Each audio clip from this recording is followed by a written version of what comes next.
Assalamualaikum warahmatullahi wabarakatuh. Bismillah walhamdulillah.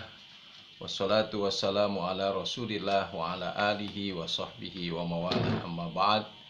Nawaitu ta'aluma wa ta'lim wa tuzakira wa tazkir wa naf'a wal intifa'a wal ifadata wal istifadah wal hassa ala tamassuki bi kitabillahi wa sunnati rasulih wa da'a ilal huda wa dalalata alal khair ibtigo'a mardatihi wa sawabihi wa kurbih. Anak-anakku sekalian yang saya cintai, siswa dan siswi Madrasah Sanawiyah di kelas 8. Apa kabar kalian semua setelah kita beberapa saat yang lalu sudah melakukan kegiatan UTS dan tentunya kamu sudah mendapatkan nilai dari hasil UTS itu. Mudah-mudahan mendapatkan nilai yang memuaskan. Dan kalaupun belum memuaskan, tentunya harus tambah semangat lagi untuk belajar, untuk menambah wawasan pengetahuan ilmu kita agar semakin mendalam dan tentunya untuk kita amalkan dalam kehidupan sehari-hari. Anak-anakku sekalian yang berbahagia, kita lanjutkan pembelajaran kita kali ini. Pada pertemuan yang lalu kita sudah bahas tentang puasa-puasa wajib. Kita ulang. Puasa-puasa wajib yang diwajibkan ada yang disebut dengan namanya puasa Ramadan. Kemudian ada puasa kifarat. Kemudian yang ketiga puasa nazar. Nah, itu adalah puasa-puasa yang wajib dilaksanakan, dikerjakan oleh kita, dan tentunya momennya, ketentuannya tentunya asbab melaksanakan puasanya itu berbeda-beda. Nah, pembahasan kita sekarang berkaitan dengan puasa nazar. Apa puasa nazar? Puasa nazar itu, anak-anakku sekalian, adalah puasa karena sebab janji.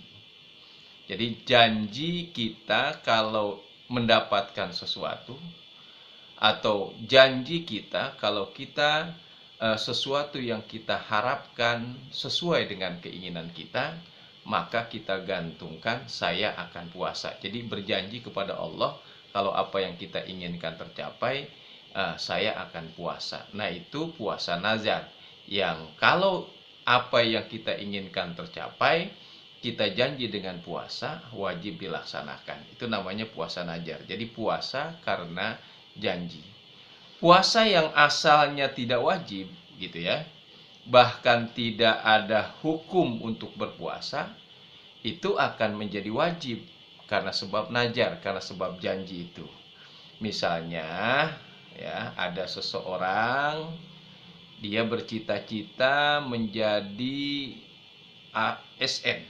ASN itu apa ya? Aparat sipil negara, atau menjadi PNS, menjadi pegawai negeri. Lalu ia bernazar bila ikut tes, ya, kemudian lolos, dia akan berpuasa 10 hari berturut-turut, gitu.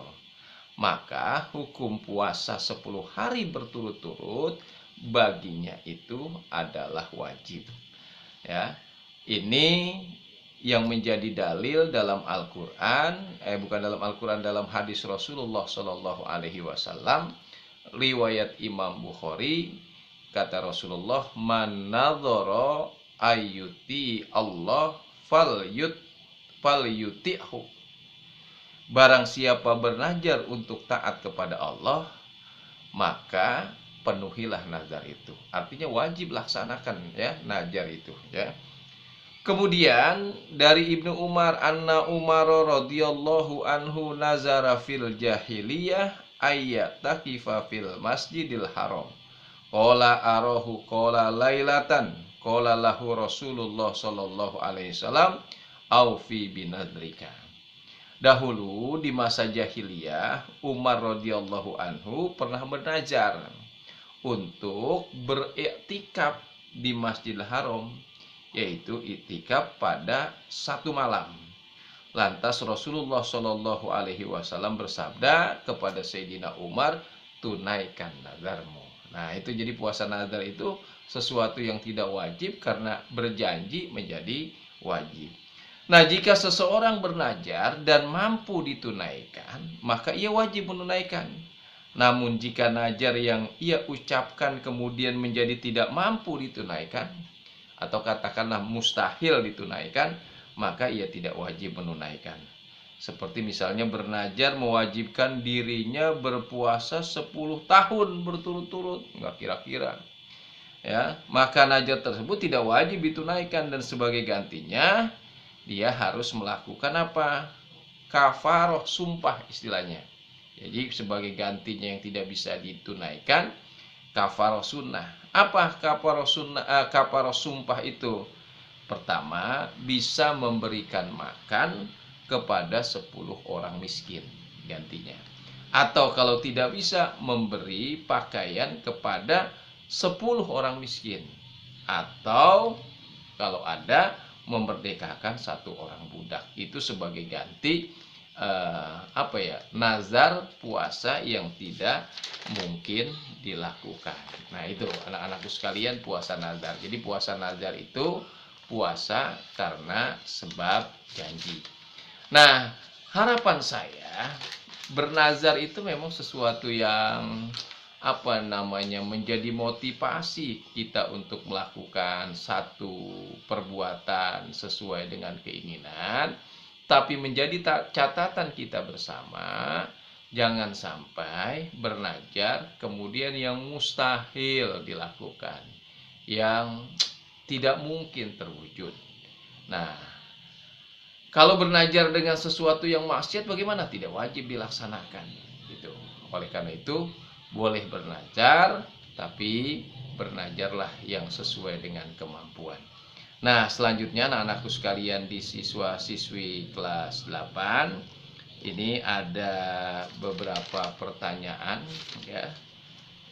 Ada 4 pertanyaan, silahkan dikerjakan. Kemudian di sebelahnya ada 5 pertanyaan. Jadi semua 9 pertanyaan silahkan dikerjakan seperti biasa, jawab, dan mudah-mudahan nanti dikirim seperti biasa.